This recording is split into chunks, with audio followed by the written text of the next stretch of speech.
Hai semuanya, semoga kabar Anda baik-baik saja. Terima kasih karena sudah memberikan support dan juga kesetiaan Anda untuk membangun channel ini. Kali ini kita membahas novel Ingin Kukatakan Sesuatu, Tuan Muda Sean episode 7. Episode 7. Menghukum dengan adat keluarga. Brengsek, Sean menyadari bahwa pesanan ini adalah jebakan yang dibuat oleh keluarga Wangsa.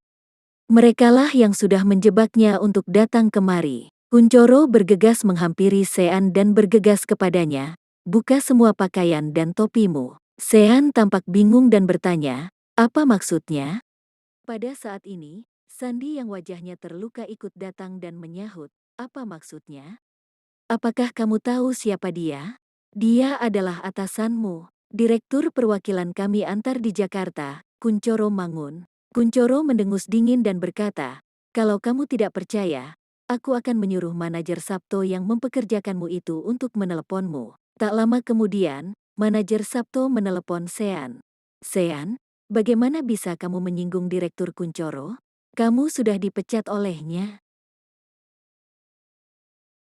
Sean tertawa mencibir. Dia tidak menyangka bahwa karir pengiriman makanannya akan berakhir seperti ini. Sejujurnya, dia suka mengantarkan makanan karena bisa bertemu dengan semua jenis orang, juga untuk melatih temperamen dan kebiasaan seseorang. Sean ingin mengakhiri karir pengiriman makanannya dengan sempurna, tetapi justru dihancurkan begitu saja oleh si bajingan Kunchoro ini. Kunchoro berteriak pada Sean lagi. "Cepat buka bajumu. Aku sudah memecatmu." Pakaian, topi, dan sepeda motor yang Sean gunakan saat ini berasal dari kami Anta. Karena Sean sudah dipecat, dia tidak berhak untuk menggunakan semua barang itu lagi. "Baik," jawab Sean singkat. Sean menunjukkan ekspresi tegas di wajahnya dan di depan semua orang. Dia melepas seragam pengantar makanan berwarna kuningnya. "Hahaha, dia seperti seekor anjing," kina Sandy yang tertawa terbahak-bahak. Jayanata juga berkata dengan penuh amarah. "Barang tidak berguna. Bukankah tadi kamu masih begitu liar? Berani-beraninya kamu memukul anakku. Biarkan aku melihat perilaku liarmu sekarang." Pada saat ini, Sean merupakan karyawan Kunchoro sehingga mau tidak mau, dia harus mematuhi kemauan Kunchoro. Setelah melepas seragamnya, Sean meninggalkan pakaiannya di atas sepeda motor dan berkata, "Bos Kunchoro, dengar-dengar posisimu sebagai direktur perwakilan kami antar akan jatuh tempo tahun ini, kan?"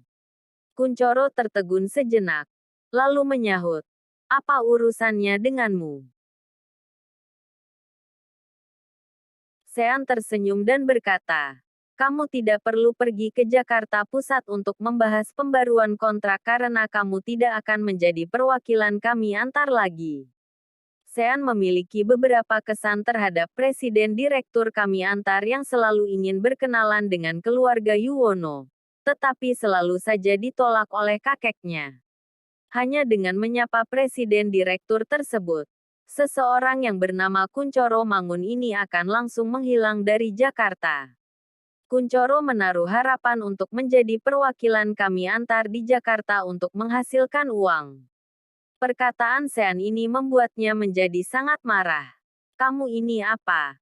Hah? Kamu bilang aku tidak akan bisa menjadi perwakilan kami antar lagi. Apa kamu tahu seberapa kuat hubunganku dengan Presiden Direktur kami antar?" kata Kunchoro.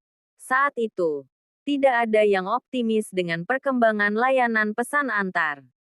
"Akulah yang mengeluarkan uang untuk bertindak sebagai perwakilan kami antar di Jakarta dan menyelamatkannya.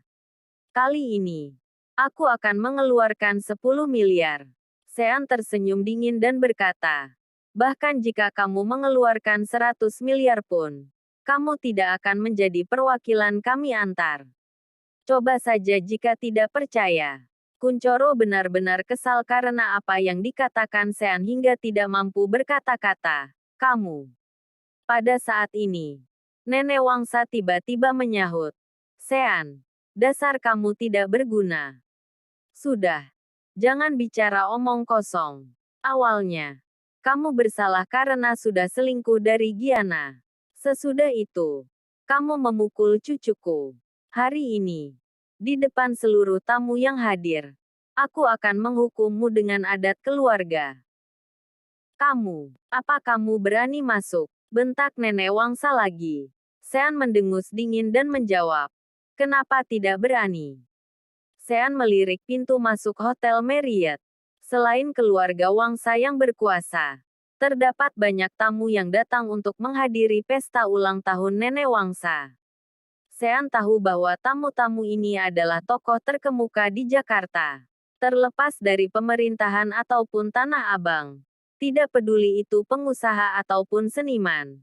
Mereka semua memiliki kekuasaan yang tidak bisa dibayangkan oleh orang biasa. Namun, Sean tetap tidak takut menghadapi orang-orang terhormat ini.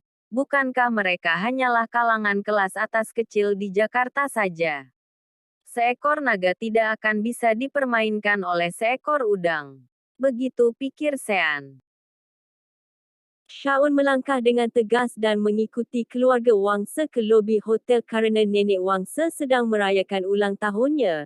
Dia memesan seluruh hotel sehingga tidak ada orang luar yang berada di aula, kecuali para pelayan.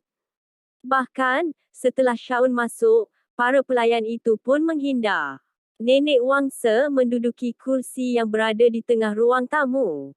Walaupun tubuhnya hanya setinggi 160 cm, penampilannya benar-benar berwibawa.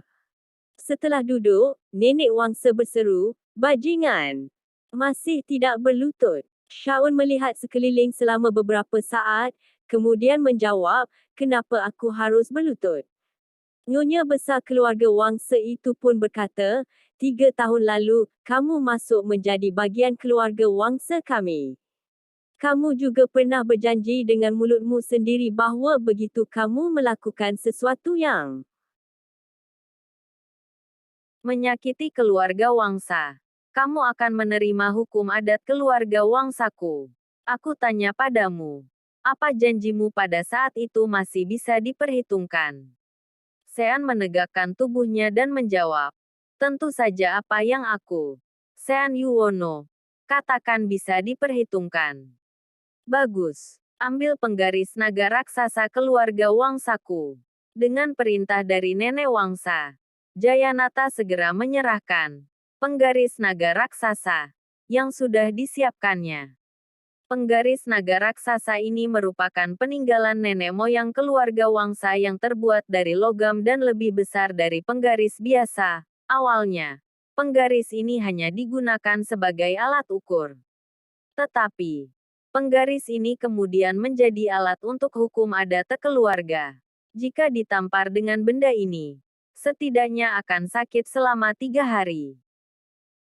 Nenek Wangsa memegang penggaris naga raksasa di tangannya dan berkata, bagus kalau kamu mengakuinya. Panggil orang untuk menamparnya untukku sebanyak 20 kali. Baik. Jayanata yang ingin melampiaskan kemarahan atas putranya menjadi orang pertama yang melangkah maju. Namun, Jayadi menyambar penggaris naga raksasa itu. Bu, akulah yang bertanggung jawab untuk mendisiplinkan menantuku. Jadi biarkan aku sendiri yang menghajarnya. Kata Jayadi. Begitu Jayadi mendapatkan penggaris naga raksasa, Lana menyambar penggaris itu dan menyahut. Akulah yang selalu menamparnya selama ini. Jadi biar aku yang melakukannya. beberapa orang berebut untuk menghajar Shaun.